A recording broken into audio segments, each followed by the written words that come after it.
मतलब सोच से ऊपर की बात है कि आदमी कैसे सोच सकता है कि आप देश के प्रधानमंत्री या उनको मांग लगा के आप गाली बक देश के प्रधानमंत्री किसी पार्टी के प्रधानमंत्री नहीं उनको सजा की जरूरत है, क्योंकि आगे आने वाली पीढ़ी को ये सबक मिले कि वो किसी पार्टी के नेता को नहीं गाली बक रहे हैं, वो देश के प्रधानमंत्री को गाली बक रहे हैं। आप अपने देश में, इसमें तो देशद्रोही का सजा होना चाहिए। पहले क्या बिहार, जिसमें अब जो बुजुर्ग लोगों उनसे पूछिएगा, उस समय भी यही चीज़ चलता था ना, किसी आईएएस से आप खैनी लगवाते थे, आईपीएस से आप खैनी लगवाते थे। तो अब वही दौर, वही समय वापस नजर आ रहा है। भीड़ कभी वोट नहीं होता, दर्शक कभी वोटर नहीं होते।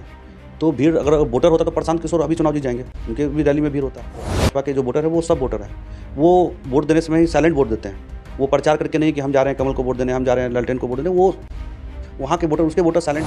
से प्रत्याशी हैं पंकज जी, तो हम जानते हैं कि वोटर अधिकार यात्रा चल रही है और वोटर अधिकार यात्रा में जो ताज़ा मामला आज सामने आ रहा है कि हमारे पीएम जो है उनकी माता जी को गाली दी गई। अब ये विपक्ष की तरफ से है कि हमारे तरफ से ये गाली नहीं दी गई है, कौन दिया नहीं दिया, इस पे राजनीति चल रही है, क्या कहेंगे?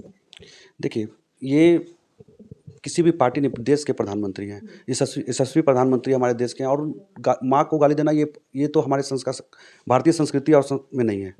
तो ये बहुत गलत बात है कि आप किसी के राजनीतिक दुश्मनी होता है, मगर ये तो व्यक्तिगत दुश्मनी का तौर रूप दिया गया है।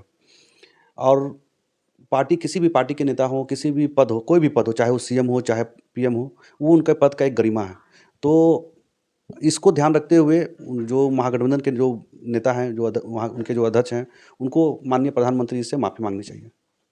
आज कांग्रेस का कार्यालय में सदाकत आश्रम में बीजेपी के लोगों के द्वारा तोड़फोड़ की गई, वहां पर जाकर के हाथापाई की नौबत भी आ गई, पुलिस को बीच में इंटरफेयर करना पड़ा।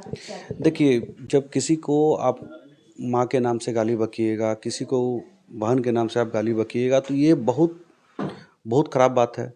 तो इसका गुस्सा, माननीय जिस पार्टी के जो मुखिया हैं उनको आप गाली बक रहे हैं, तो इसका गुस्सा लोग, कार्यकर्ताओं के बीच में बहुत ज़्यादा गुस्सा होने के कारण वो लोग, खैर वो भी नहीं करना चाहिए उनको, पर वो गुस्सा को कंट्रोल नहीं कर पाए। ऐसा नहीं लगता कि उनको माफ़ी मांगनी चाहिए, क्योंकि देश के प्रधानमंत्री हैं और उनकी माता जी अब इस दुनिया में नहीं है, तो उनके लिए इस तरह के अपशब्द का उपयोग करना कहीं से भी उचित नहीं है। देखिए, वो पूरे देश के प्रधानमंत्री, किसी पार्टी के प्रधानमंत्री नहीं है।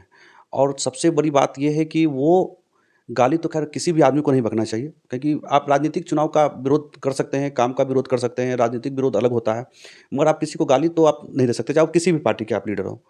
मगर आपके जो पार्टी के अध्यक्ष हैं उनके सामने गाली गलौज हुआ, यानी आप सामने वहाँ मौजूद हैं, तो इससे ये समझ में आता है कि आप चोरी करने से ज़्यादा चोरी को छुपाने वाला लोग को सज़ा होता है। तो इस पर सज़ा मिलनी चाहिए उनको, और पार्टी जो महागठबंधन के अध्यक्ष हैं उनको भी माफ़ी मांगने की ज़रूरत है। और ये बहुत, मतलब सोच से ऊपर की बात है कि आदमी कैसे सोच सकता है कि आप देश के प्रधानमंत्री या उनको मांग लगा के आप गाली बक रहे हैं।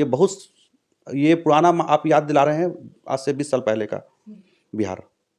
मतलब जंगल राज की वापसी का ये संदेशा है। हाँ, ये आप पहले क्या बिहार, जिसमें आप जो बुजुर्ग लोगों उनसे पूछिएगा, उस समय भी यही चीज़ चलता था ना, किसी आईएएस से आप खैनी लगवाते थे, आईपीएस से आप खैनी लगवाते थे। तो अब वही दौर, वही समय वापस नजर आ रहा है। लेकिन वोटर अधिकार यात्रा जो हो रही है, लोगों का हुजूम दिख रहा है, इसे भी वो दिखाने की कोशिश कर रहे हैं वहाँ पे। अब इसको कह सकते हैं कि उनके द्वारा अगर इस तरह की कोई प्रतिक्रिया नहीं आई है, तो क्या इसको किस तरह से लेना चाहिए? देखिए, सबसे पहली बात कि भीड़ कभी वोट नहीं होता, दर्शक कभी वोटर नहीं होते। तो भीड़, अगर वोटर होता तो प्रशांत किशोर अभी चुनाव जीत जाएंगे, उनके भी रैली में भीड़ होता है। और भाजपा के वोटर सब वोटर हैं, भाजपा के जो वोटर है वो सब वोटर हैं, वो वोट देने समय ही साइलेंट वोट देते हैं। वो प्रचार करके नहीं कि हम जा रहे हैं कमल को वोट देने, हम जा रहे हैं ललटेन को वोट देने, वो वहाँ के वोटर, उसके वोटर साइलेंट वोटर हैं। तो भीड़ से वोट का अंदाज नहीं किया जा सकता। गिरफ्तारी भी हुई है, लेकिन क्या लगता है और उचित इसमें कार्रवाई होने की ज़रूरत थी? इसमें गिरफ्तारी नहीं, उनको सजा की जरूरत है, क्योंकि आगे आने वाली पीढ़ी को ये सबक मिले कि वो किसी पार्टी के नेता को नहीं गाली बक रहे हैं, वो देश के प्रधानमंत्री को गाली बक रहे हैं। आप अपने देश में, इसमें तो देशद्रोही का सजा होना चाहिए, जो देशद्रोही को सजा मिलता है वो सजा होना चाहिए।